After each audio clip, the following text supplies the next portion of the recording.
Welcome to my channel. இன்றைக்கி நாம் பிசிபேலாபாத் எப்படி பண்ணுறதுன்னு பார்க்க போகிறோம். ஒரு ப்ரெஷர் குக்கரில் 1 கப்பு பச்சரிசியும் 1/2 கப்பு துவரம்பருப்பு நல்லா கழுவி தண்ணி ஊற்றி வேக வச்சு எடுத்துக்கோங்க.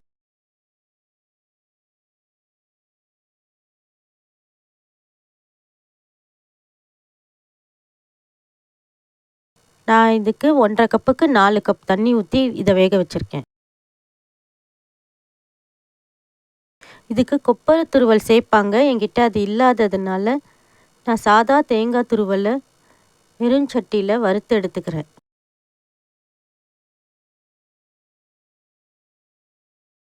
ஒரு பேனில் எண்ணெய் ஊற்றிக்கோங்க. அதில் பட்டை, சிவப்பு மிளகா, தனியா, உளுத்தம்பருப்பு, கடலைப்பருப்பு இதெல்லாம் போட்டு நல்லா வறுத்துக்கோங்க. இது கூடவே கசகசாவையும் சேர்த்துக்கோங்க. இப்போ நாம் இதில் கொஞ்சம் வெந்தயம் போட்டுக்கிறோம்.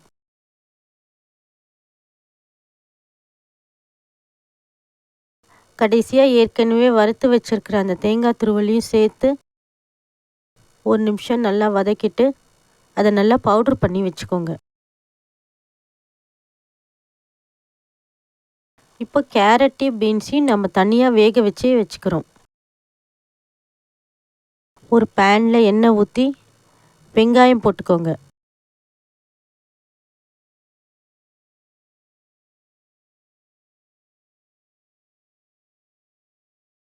வெங்காயம் நல்லா வதங்கின உடனே நம்ம வேக வச்சுருக்கிற கேரட் பீன்ஸை இதில் இப்போ சேர்த்துக்கிறோம்.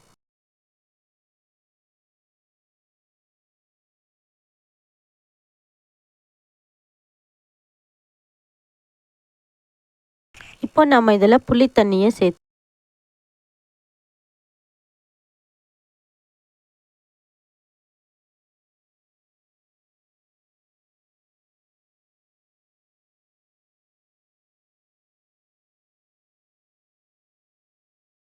இதில் தேவையான அளவு உப்பை சேர்த்துக்கோங்க.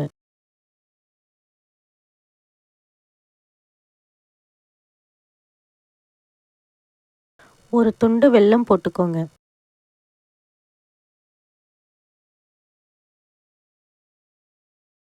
இப்போ நம்ம தயார் பண்ணி வச்சுருக்கிற மசாலா பவுடரை இதில் சேர்த்து நல்லா கலக்கி விடுங்க.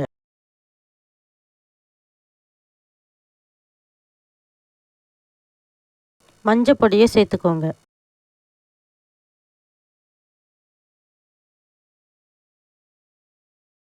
இது நல்லா வதங்கின உடனே நாம் வேக வச்சுருக்கிற அரிசியும் பருப்பையும் சேர்த்துக்கோங்க.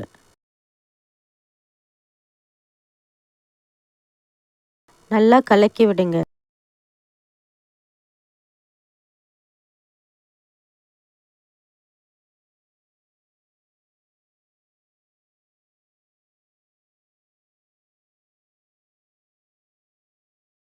இப்போ நம்ம ஒரு பேனில் நெய் ஊற்றிக்கிறோம். அதில் கடுகு, சிவப்பு மிளகா, முந்திரி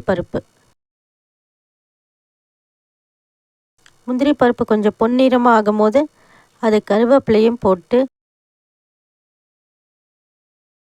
தாளித்து நம்ம சாதத்தில் கொட்டணும்.